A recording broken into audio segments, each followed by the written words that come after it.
So there's a certain intentionality that I bring to all the things I do with great purpose.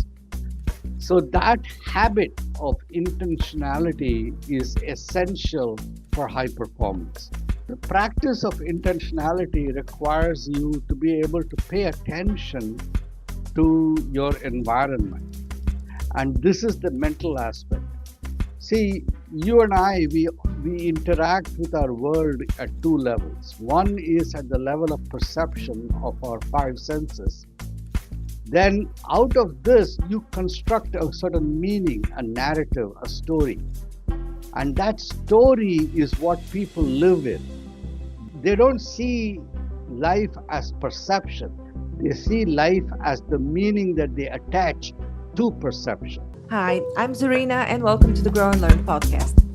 Beyond these conversations, I actively connect investors with high growth opportunities. If you're an investor, PE firm, or a family office looking for scalable ventures, let's talk. Book a call at grownlearn.org to explore these opportunities. Today, I'm speaking with a quite famous person. I'm speaking to a medical doctor from Harvard Business School, Dr. Ravi Iyer, with experience of more than 42 years in various spheres of medicine. He's also well acquainted in neurology, in the science of the mind, how the mind works and how to create successful success in teams, performance in teams, in athletes, I believe. But the interesting thing is that he's also a TEDx speaker, and in 2024 he was voted number 3 worldwide. So we're speaking to a famous person here. Hi, Ravi, welcome. Or Hi, Dr. Zor. Ayer. No, How that's do okay. That's Ravi. fine. Hi, Okay. Zorina. It's a pleasure Hi, being here. welcome. Ravi, you've had an amazing life transformation coming from humble beginnings in India and achieving such heights. It took you 42 years, but what would you say was the greatest contributor to your success over these years? Uh, the, I think the greatest contributor was knowing exactly something that staying to a singular aspect of what I wanted to do with my life. Everything I've done in my life has always been on only one thing, and that was I was always focused on an intense curiosity about what makes life work and how do you make life work when it doesn't work. So throughout my entire life, I've always done things addressing this one question: why is life not working now, and how do you make it work? That's it. Mm-hmm. And to address this one question, I have used many talents, many gifts, but they are all focused on how do you make life work when it doesn't work. So when I started training myself as a physician, I was focusing on understanding the biology of human beings and the biology of human biology and general biology in general. The question was always what makes the body work and why does it not work in certain conditions, and in those conditions what can you do to restore balance and restore functionality. And that took me through medicine. Then later I went into research, again the same question: why is things happening a particular way, and what can we do? Can we understand why it is happening, and how can we make it work when it is not working? Then later, when I went back into medicine and then started uh, working in a hospital, and I became the chairman of the Department of Medicine there, uh, the same question again: what makes the department work? How's the life of the department? How does it work? Why? What can we do to make our teams better?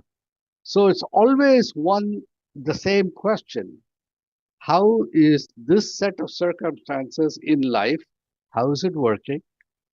What is it not what is preventing it from functioning at its best, and how do you make it function at its best? Mhm. Your topics that you're focusing on right now are focus, connection, and community. So, Yeah. So what we found along the way is what I found was there's three things that you need for performance at any level. It doesn't matter. It is always the same, whether it is individual or it is groups or it is organizations. You need the ability to focus upon one set core set of principles and stay on that. And then you need to be able to connect with your team members or with, you have to connect first with yourself and then you connect with the people you're working with. Then from there, you build a community of aligned people, all aligned to the same mission. So focus, connection, and community allows for performance no matter where you go. mhm, If you want to expand it out into the general community you live in, it is the same thing again. If you want an entire city or a town to accomplish something big, you need to get them all aligned to the same principle. Then you need to get them all connected as a community on one thing. And then that community moves together to achieve a common goal. So, focus, connection, and community is the fundamental principle, or I call it the three pillars of performance. And that is the one thing that I learned along across 42 years. mhm. When it let's I suggest we unpack all of them, what's behind each of these, focus, connection, and community. But before we dive into focus, I would also like to ask you to touch on the subject of whether you tackle focus simply from the mental side of it, or do you also touch focus and any disbalances that may occur on bodily dysfunction and how this affects Yeah, focus, since you're a medical doctor as well? And also, but because I want to let you speak, you're such a yeah, good yeah, speaker yeah. as well. So I'm going to ask Mike a few questions up front. And my third question regarding focus is, do you use techniques that are, I would call them meta skills, paramental, something Hmm. that you use like different frequencies of mind in order to achieve or to train the mind to reach this focus? So, to answer your first question, whether the sound mind in a sound body, you need to have both because you're using the instrument of the body to accomplish your mental function. So when you are focusing on, when you're trying to teach people focus, if the body is, there's a saying in India, the person with fever, the person who's hungry, the person who lacks clothing and bodily comfort cannot function to accomplish anything meaningful in life. So the first thing you need to do is you need to have physical fitness to some extent. I know that doesn't mean that you have to be a super muscular person, at an Olympic level, but you need to have a body that is not diseased in a way that interferes with the ability to simply carry out simple daily activities. So if you're already ill with a disease, you have a heart disease or your kidney disease or you're burning up with fever, then those are fundamental things that need to be fixed before you can even talk about mental function. Simple thing, there are certain simple principles. If as long as the person has a certain level of physical fitness, then certain habits that align yourself to focus are essential. Our body functions on the sunrise and sunset cycle. So you really do need to be able to have a habit of getting up at a decent hour in the morning. I tend to get up early. I get up around 4:30 every morning. That's me. Not everyone gets up at 4:30, but I find value in getting up at 4:30 because by 5 in the morning I'm ready and I spend about between 5 to 7 for 2 hours. Everything is quiet. No, there are no distractions. I can engage in certain creative activities that I do. I can get my mind aligned for the things that I need to accomplish in the day. And by 7 a.m., I'm already well on my day. And then I hit the road. I go to the clinic. My first patient rolls in at 8 o'clock, and I start seeing patients until 11:30 or so. That's so there is a certain pattern that I have set for my life that goes according to certain predictability, and it really helps to when you want to be accomplishing something meaningful every day. It helps to have a organized system where you have a defined periods of time carved out that is called your time. So my time between 5 a.m. to 7 a.m. is my time. Nobody disturbs that my time. Similarly, between 12 till 2 p.m. for 2 hours, I do this kind of podcasts and things like that. But then I also have time where I eat my lunch, and at that time when I'm eating my lunch, I shut the door and it's my time again. My attention is entirely on my meal. So I don't eat and do other things while eating. So when I eat, I have a certain discipline about eating. My entire mental attention is on my food. And I engage with my food like the way I engage with a person because I treat food as if it is something that I'm going to be entering it into my body. It has to do its job in a way that nourishes me, and I can only do that when I'm paying attention to my food. I can't be distracted about it. So there's a certain intentionality that I bring to all the things I do with great purpose. So that habit of intentionality is essential for high performance. People who perform at high levels will typically be extremely intentional about anything that they do. So it is something that uh, I teach when I tell people and I coach on classes. I teach them about intentionality. Now the practice of intentionality requires you to be able to pay attention to your environment. And this is the mental aspect. See, you and I, we interact with our world at two levels. One is at the level of perception of our five senses. You have light molecules, photons, striking your retina, giving you color and light and image. You have scent molecules that drift up your nose and give you sense of smell. You have other molecules striking your tongue, giving you taste. You have touch, which are molecules of one person hitting the other hand, the sense organs on your hand, giving you sense of touch. You have molecules of air hitting your eardrum, giving you sound. Now, these are your real perception of your reality.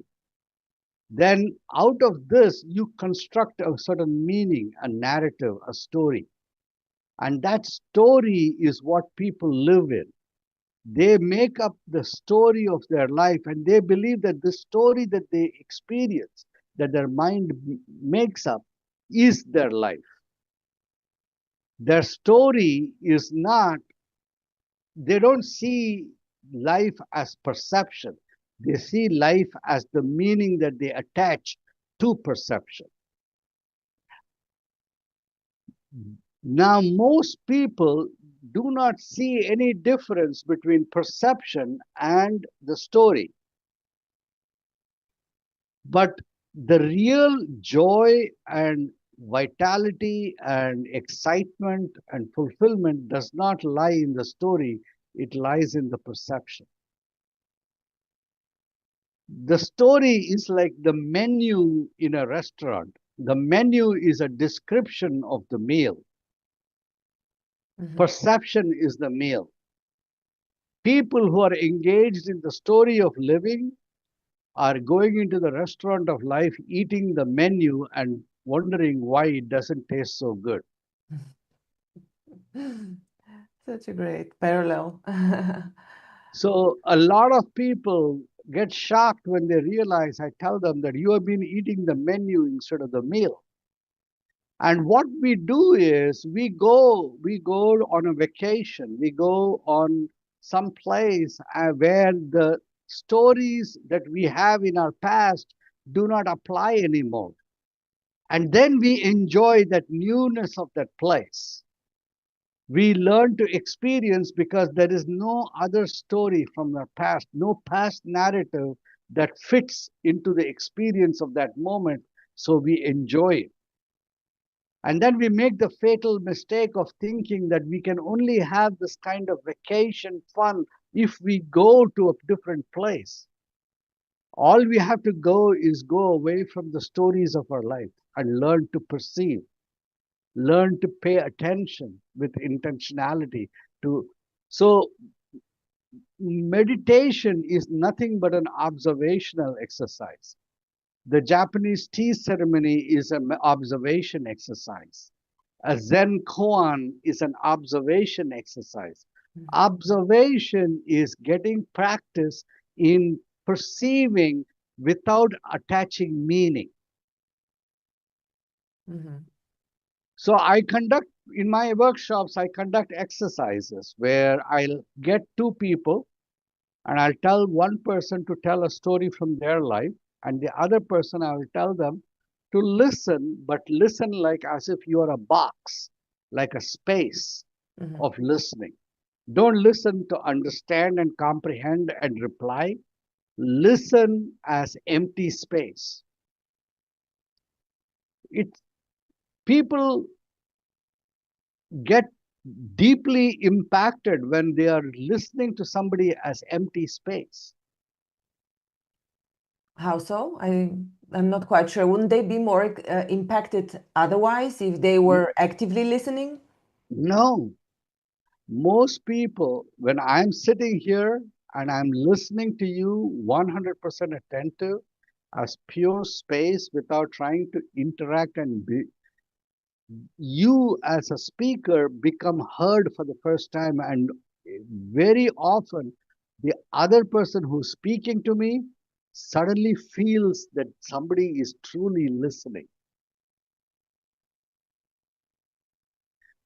I have had Basically, people. give. So that means give the person space. Is that what the Yes, method is? yes. When you give people space without interposing your meaning into their space, let them express themselves in your space where you are just passively accepting whatever they give.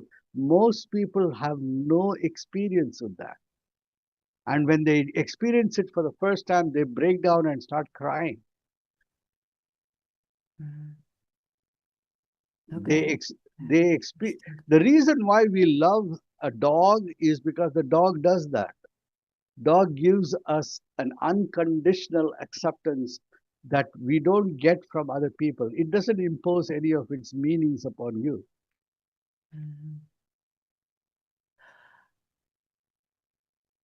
I That's the still have reason a why third part of the question yeah, regarding go ahead. which you partially answered actually with the meditation part of how you train it. But so the practices you you you use in this methodology is basically the observation, what you call meditation. I call observation as meditation. All meditation is observation. Mhm. Even when you are sitting before a light and imagining some place, you're observing that.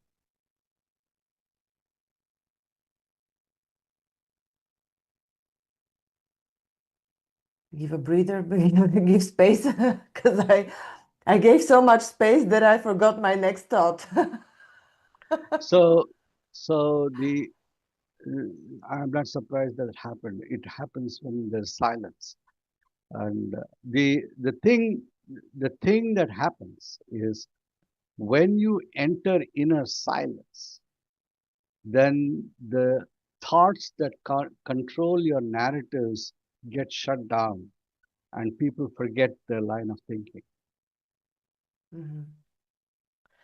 Now I recalled when you said you had throughout your life, you had the focus on finding a solution to each problem with the question, how can I make this better? How can I improve it? Not necessarily a solution. I first looked at what is it that makes life work.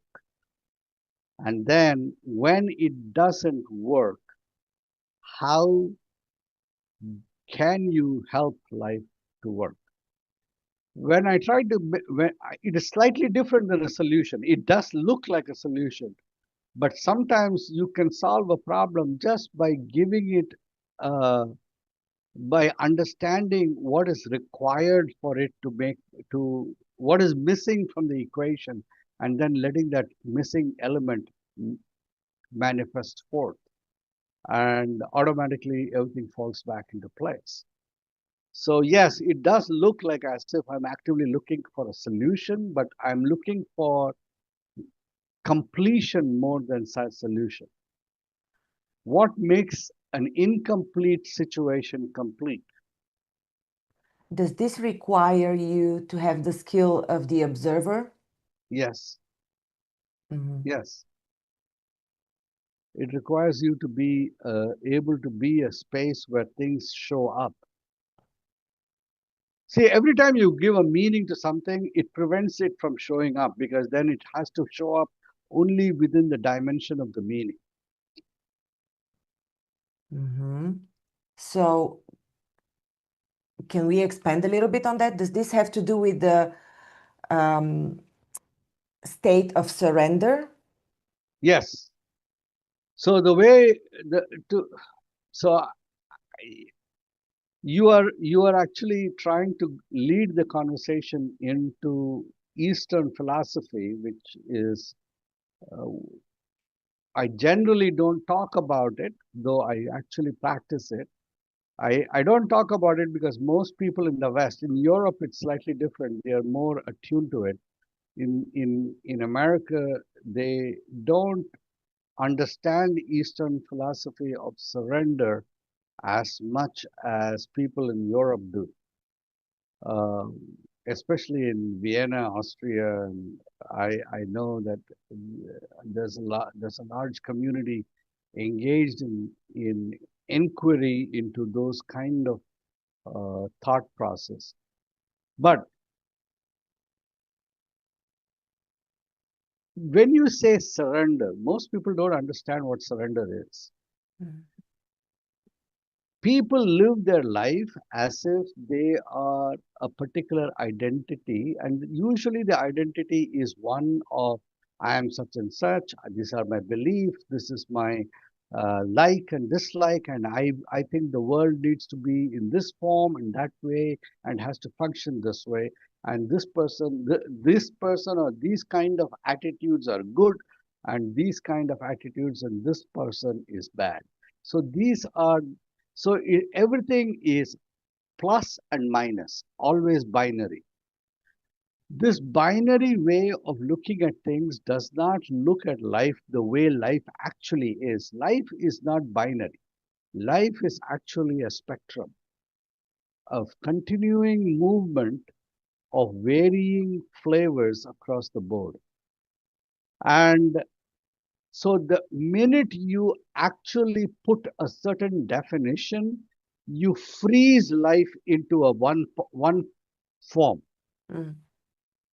And then Anything that is frozen can no longer evolve, can no longer grow. It can also no longer shrink, but it becomes dead. It is no longer alive.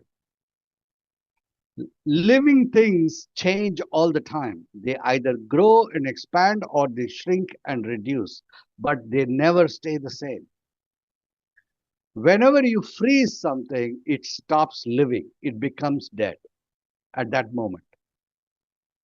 Every narrative you have is like taking a photograph of life.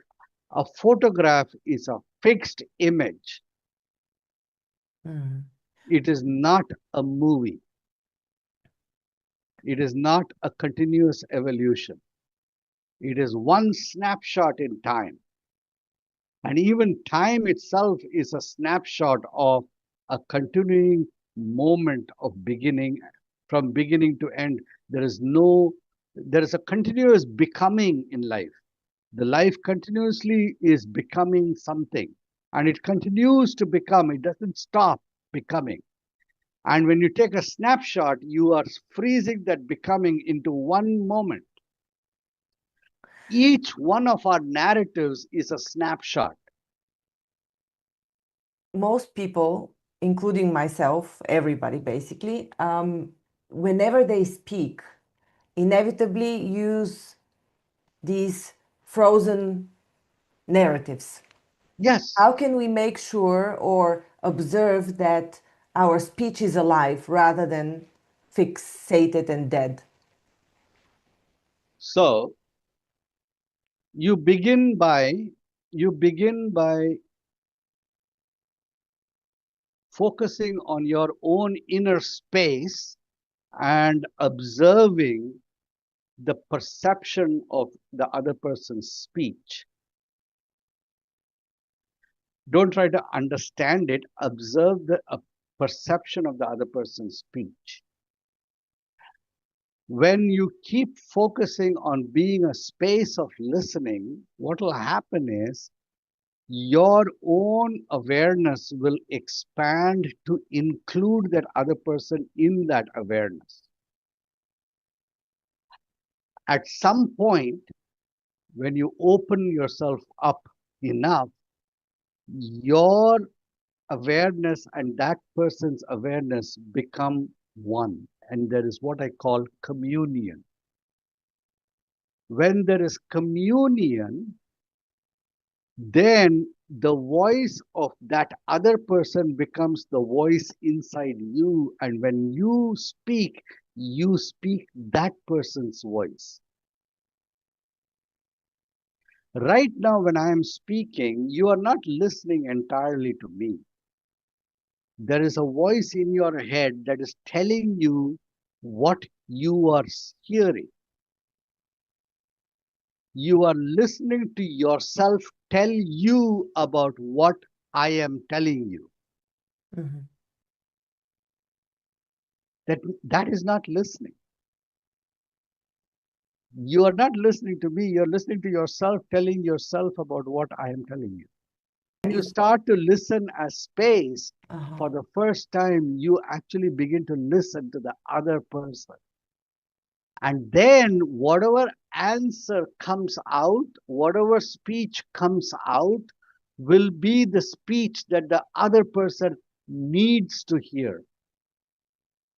And Not what you want to say, but what that other person needs. You, your speech has no value unless the speech is what the other person needs. in the format of a podcast, how can we apply it in a way that the value goes to the listener? That So my speech has the my speech takes out of you the best that the listener needs. the first thing is when you are speaking to a camera and there is no live person in front of you, then you only speak to yourself. So you first enter your own self. Even though your eyes are looking at the camera, you speak to about subjects that are authentic and true to you. So when you speak to yourself, in your audience, there will be people for whom that self of yours is of meaning and of value, and they will hear. There will be other people for whom that self of yours is of no value and they will just walk away. But it doesn't matter how many hear, as long as one person hears. So when you speak to a virtual audience, don't speak to with the intention of trying to be heard by other people. Speak to yourself, honestly to yourself, about something that you are speaking to. Yeah. So right now I am speaking, but whatever I'm speaking entirely about things that are really, really, really valid only for me. Mm-hmm. I'm not trying to convince you. Mm-hmm. I'm not trying to teach you either. I'm trying to explore and open and show and invite you to join. But it is okay if you don't comprehend. See, a lot of people sit in a person-to-person meeting like this, and they are anxious that the other person understand them. I'm not interested in making the other person understand. I'm interested in expressing what is important. Mm-hmm. Your understanding will come if you are ready to understand. Very, very interesting. But the most important thing at all points is, are you ready to look in within yourself? If you can look within yourself, then you will discover that there is a part of you that is distinct from the stories that you make, from the descriptions that you give of the perceptions of your life. The, so people don't live life as if they are a space within which the narratives pop up as optional conditions.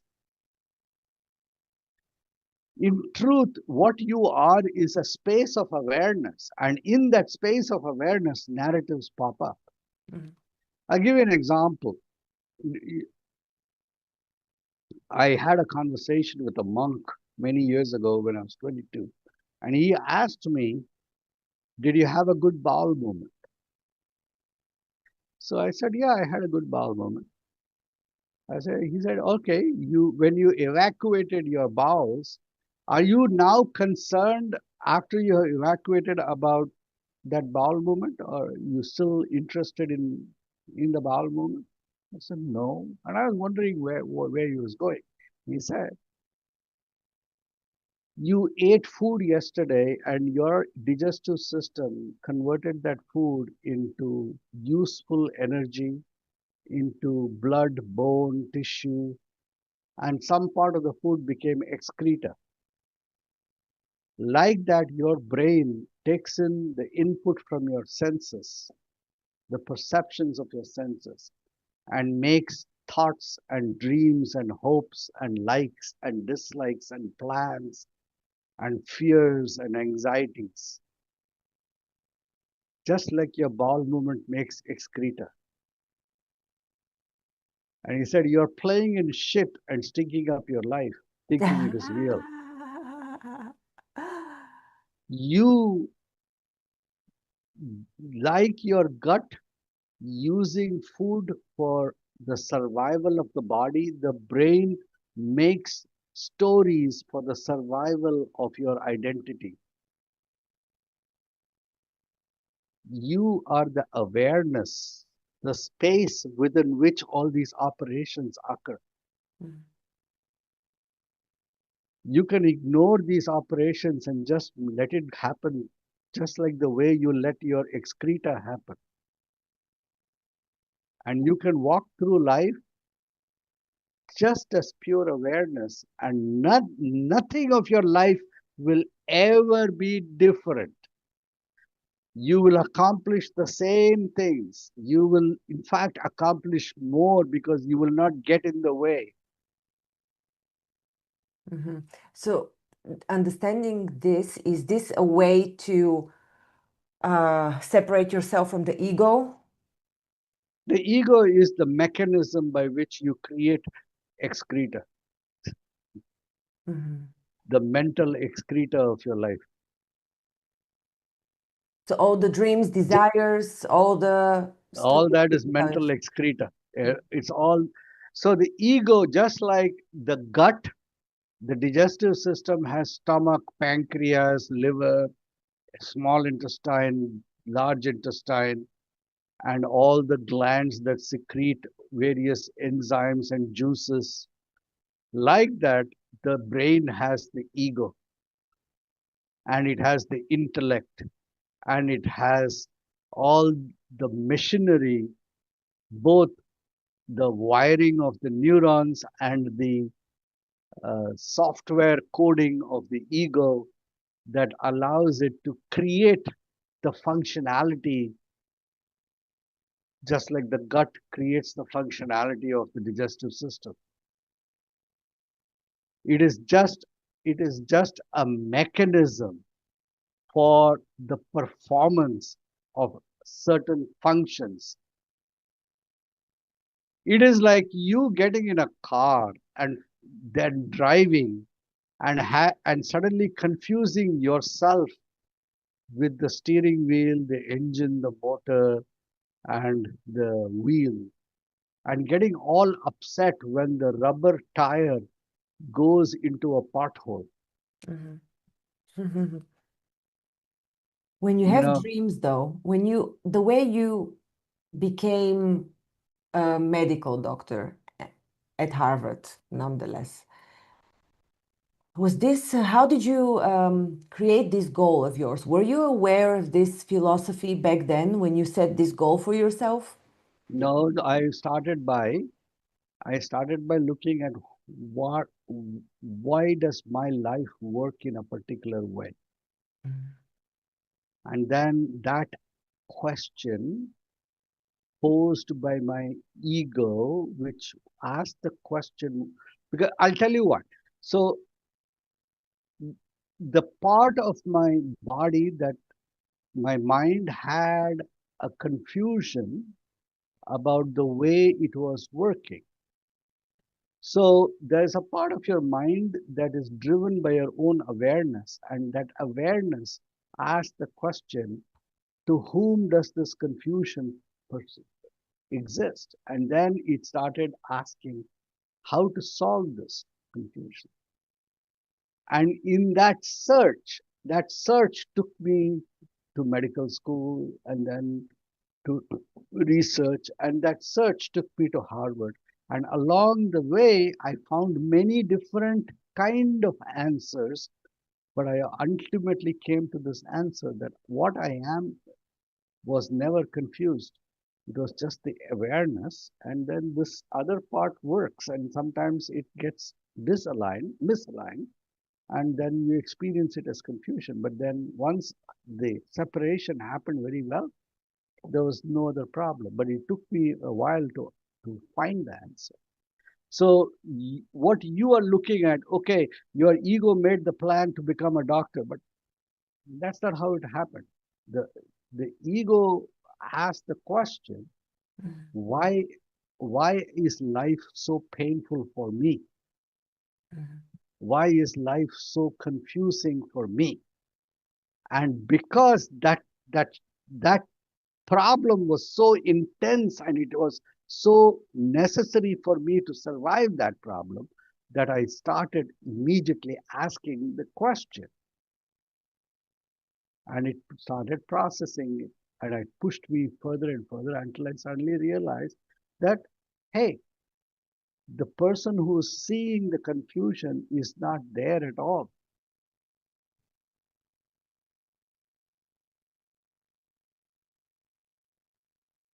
All I am is pure space.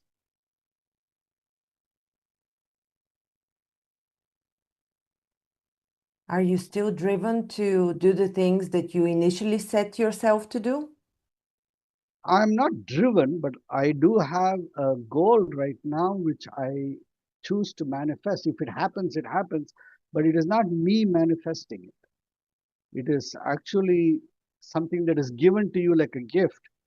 And now that I have seen what is possible, out of the desire of that possibility comes the desire to make sure that other people experience it also.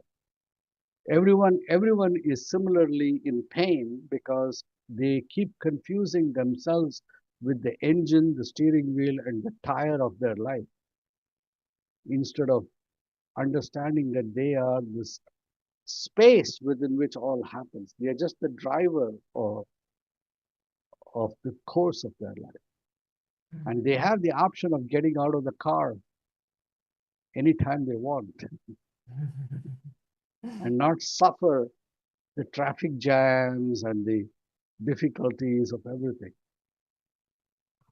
Even when it is traffic jammed, they are not in any difficulty. They are sitting inside, comfortable inside the car. Mm-hmm. So that's what happens, right? When you when you confuse your life with the stories of the life, when you confuse the menu for the meal, then you are stuck. You are stuck on the restaurant table of life, unable to dictate how life manifests for you. You are waiting for life to come in some format that you cannot control. And you're scared it'll come to you in some way that you won't like. And you're constantly manipulating and constantly trying to figure out how's it going to come in the next 5 minutes. Let me predict it.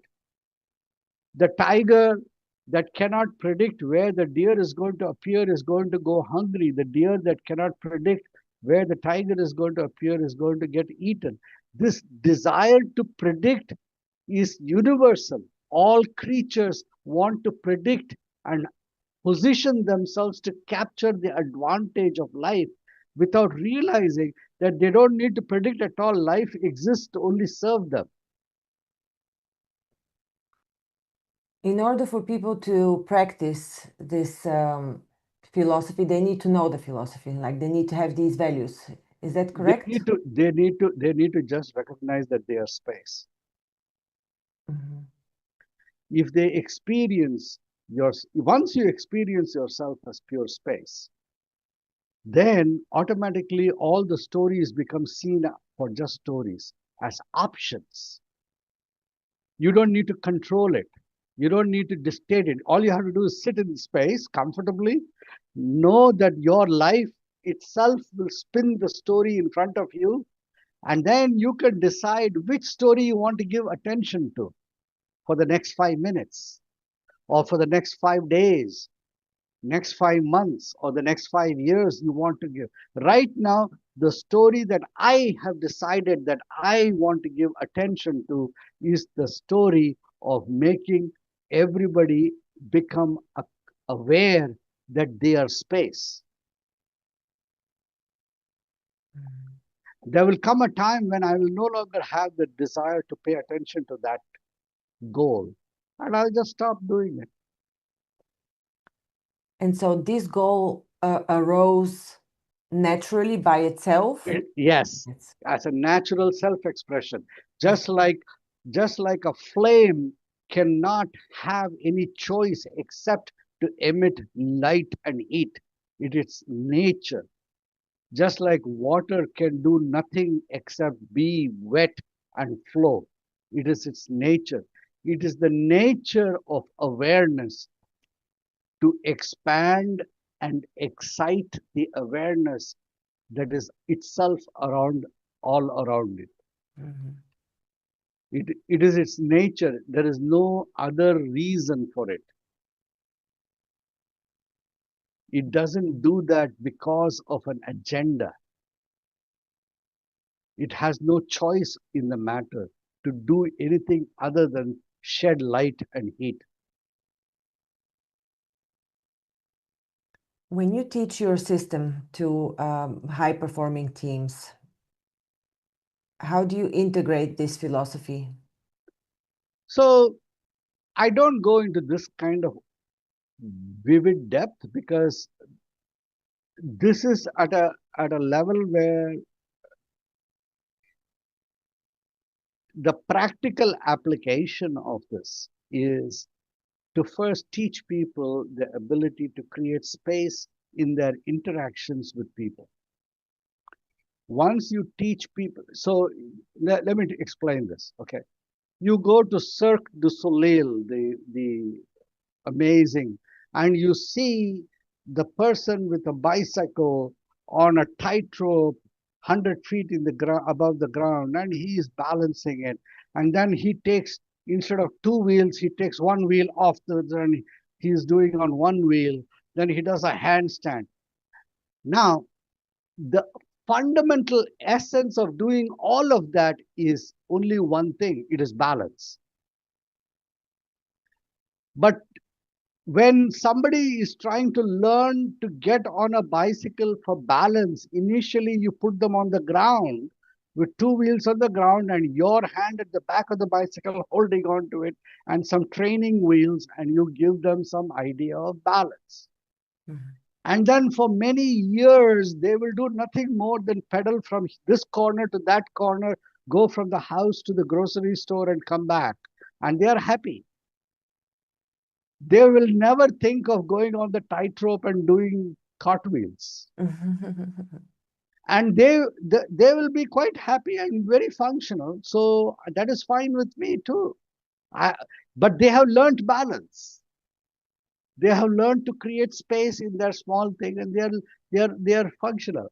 Then out of 100 such people, there'll be one person who will say, teacher, I know how to go to the grocery store, but I want to go to the grocery store without holding the handlebar. I want to do like this and grow.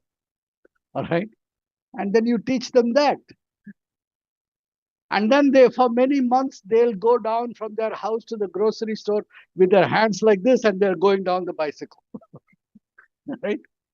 Then out, out of 100 such people who do this, there'll be one person who will say, I want to go to the grocery store like this, but only on one wheel.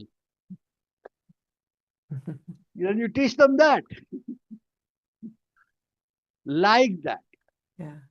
So what you are seeing right now is you're talking to a person who goes on a tightrope on one wheel and does a handstand.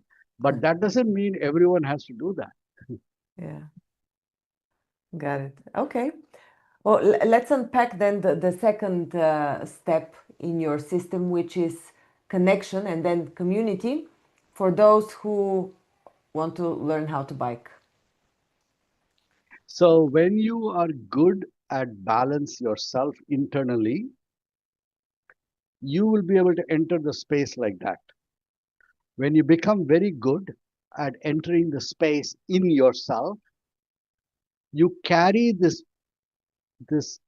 aura of space around you wherever you go.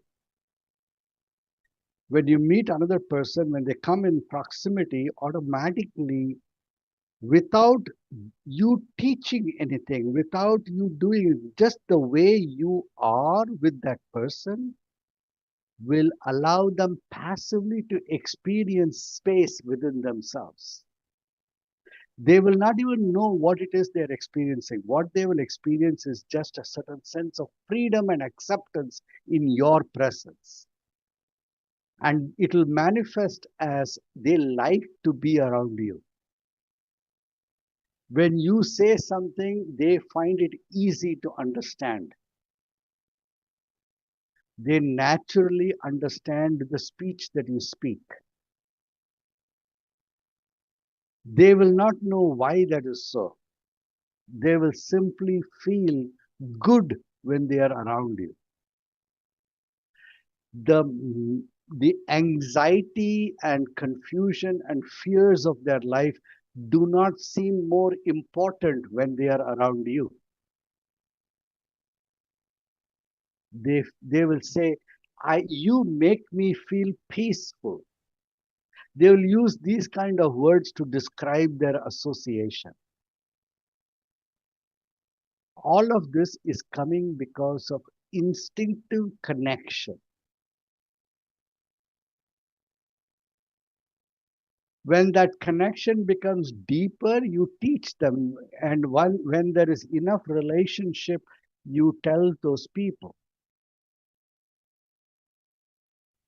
When there's enough relationship, you tell those people a little bit about connection. And then they ask you, sometimes they will ask you, why is it that life is easier when I'm working with you?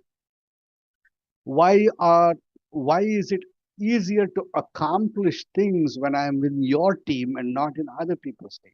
Then you teach them a few things about finding space within themselves. And then they go applying it. Now you have two people working in connection.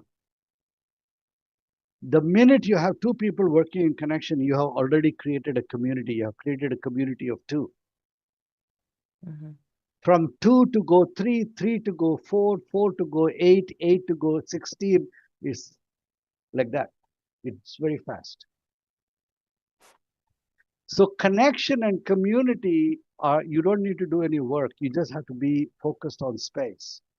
Automatically connection and community grow out of that. Just like fruit automatically ripens in sunlight. The sunlight does not have to make fruit ripen. The sunlight just is sunlight. It just has to bring its presence to the fruit tree, and the fruit will ripen in the presence of sunlight. Like that, in the presence of focus and space, connection and community automatically emerge as natural products that manifest in its presence.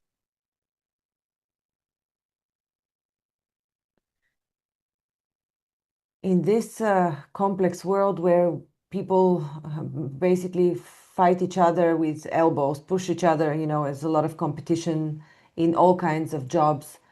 And this is what the Western world perceives performance as. And that's why in many conversations, including I'm guilty of that as well, there's a lot of interruption. But when you watch regular media, people constantly interrupt themselves, each other. Also, when you watch politicians speak, it's a standard for people to speak over each other. But to give space, you actually need to be quiet, or don't you? So people confuse conflict as conversation. When those examples that you are describing is not conversation, that is conflict. People are actually dueling with words, they are fighting with words. So those kind of situations, there is no cooperation, there is only conquest. So in teams where function is the function of team is one of conflict, where there are opposing members who are going to conflict. It is constant opposition. And so the result is either conquest and then subjugation and domination, but there is no cooperation and there is no collaboration. Any collaboration occurs only in the form of what is called uneasy compromise, where two parties, one loses the argument, the other wins the argument, and the losing party says, okay, I will try to save the loss by compromising and appearing to cooperate, but constantly I'm going to look at ways to cut the other person, to undermine the other person. These kind of relationships exist, but they don't produce long-standing results. They don't produce really dynamic, expansive results. The teams that I lead in my clinic, in my healthcare organizations, don't work through conflict. They work through conversation. And the first conversation we have is everyone is equal at this table, and we give each other a space to speak, and there is a box that we give around the table, and whoever has the box can speak. The other persons have to stop talking. And in that space of stop talking, it is not that they are holding their tongue, but their mind is speaking.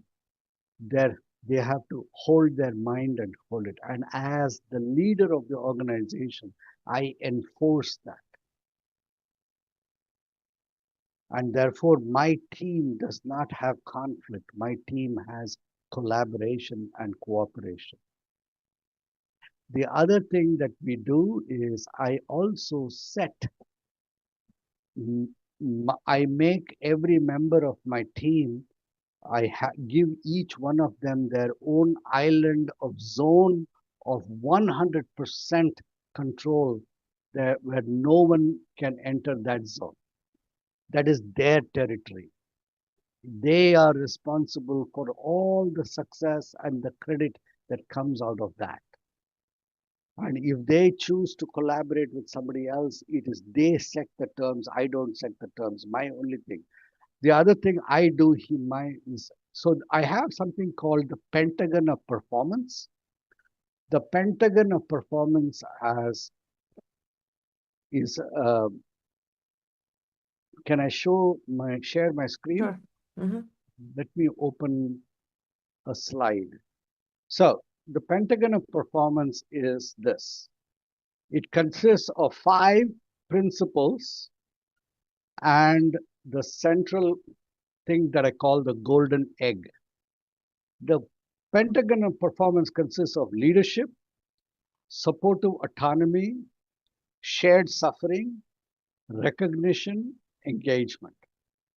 And these are 5 principles that you need to engage in your organization for space to create effect. Now, space is the context.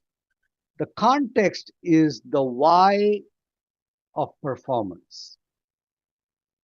The constructs are the methods that you use to allow space to function.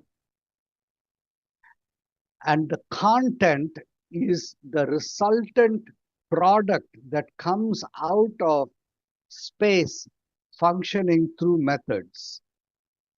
Are you with me so far? Mm-hmm. So, in the being of balance,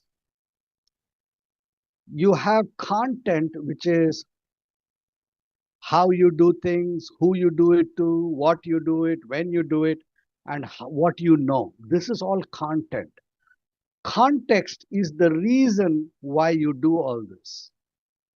And context, the reason for life is space, but for the reason for an organization is the purpose of that organization. And I gave you this example earlier. For example, in a healthcare organization, you have the idea that what if you ask the question, what is your business? Your business, healthcare, diagnosis, testing, treatment, therapy, all these different things. And you can keep on adding. But the truth is, the reason why we do it is because we improve people's lives. And we do it through different ways of doing it. So the ability for context is like the space within which all the narratives, which are the options, the narratives are your content and the constructs. Now, when you go further down, in the why of life, the golden egg within the Pentagon, context for my organization is we empower, we connect, and we validate. That is our space. The space manifests in this form. We have a construct called the methodology. The all methodology is the art of living leadership methodology. And the three musketeer policy is all for one for all. That means every member in my team works for every other member, and everyone does not work for themselves. They work for their fellow person, for the success of the fellow person. That is the methodology. And the content is the services we provide and the rewards we enjoy. And together, they form the root and the soil, they form the trees and the branches, and they form the fruit that we enjoy.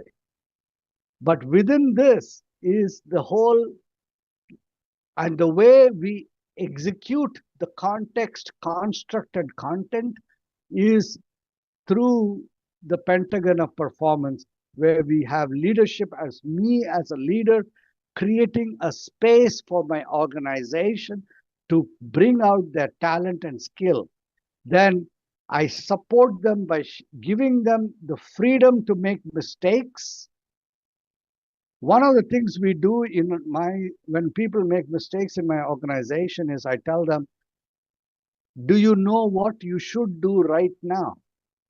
And if they can answer that question, yes, then I say, okay, then let us all get together and clean up the mistake. So that is shared suffering. The, the price, the cost of mistake is borne by everyone, including management.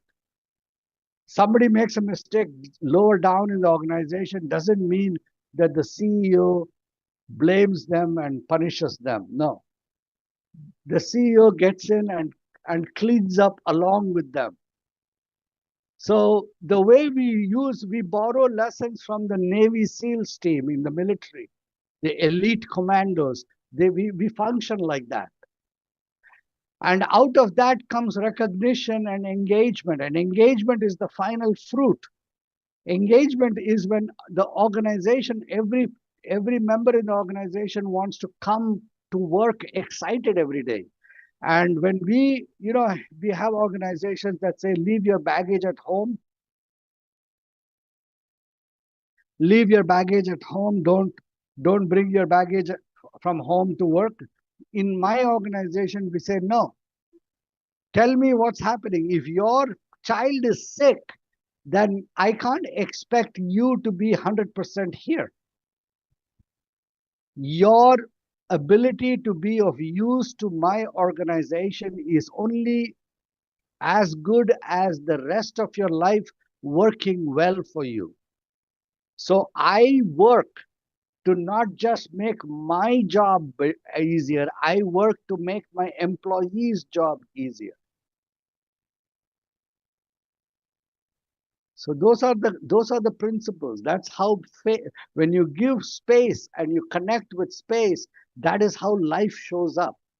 That is how it manifests. You mentioned the art of living, and years ago I attended a course called The Art of Living, the Art of Leading, which was led by the head of the psychology clinic, I believe, in Graz. And he practiced, and his whole organization was based on principles of Taoism. Is this similar to what you've integrated? Yeah. Everything comes to the same thing. Yeah. The secrets are not new. They are centuries old. Yeah. But people had to leave life and go and sit in a monastery to find it. Now, and we took hundreds of years to forget it. yeah. So what I say is you should not be able to have to succeed in mastery over life by giving up life. You should be able to get mastery over life while you are still in the middle of life. Dr. Ravi Iyer, it was a true pleasure. Thank you so much. How can Thank you. people get a hold of you, get trained in your system for performance management? My website, www.drier.com. I'll put it in the chat notes here. I have Uh, it. I'll put it in the yeah, description. Yeah, yeah. just for the So people to that'll also work. hear it. Yep. What And can they expect in the first interactions with you? What is your process? it depends on what kind of course you do. If you call me to give a keynote or a speech, the interactions are going to be of a different flavor. If you call me to give a workshop, the workshop can range from a 3 hour to a half day to a whole day to a 3 day workshop. Uh, if you do a 3 day workshop, you won't be the same person at the end of that. I can promise you. Most people get powerfully impacted in the course of a keynote speech. At the end of a keynote speech, they'll definitely uh, know that they have been exposed to something that is of value, and they would be curious as to how they can capture the value for themselves. But they won't know exactly how to do it. They will need to be guided. The best way to do it would be to get me over for a workshop, and that would be easy to do. That's not a problem. Mm. Thank you so much. Everything in this world, everything requires time, resources, and energy. And if you put these three things together, you can make anything happen. Thank you once again. Fantastic last words. Thank you.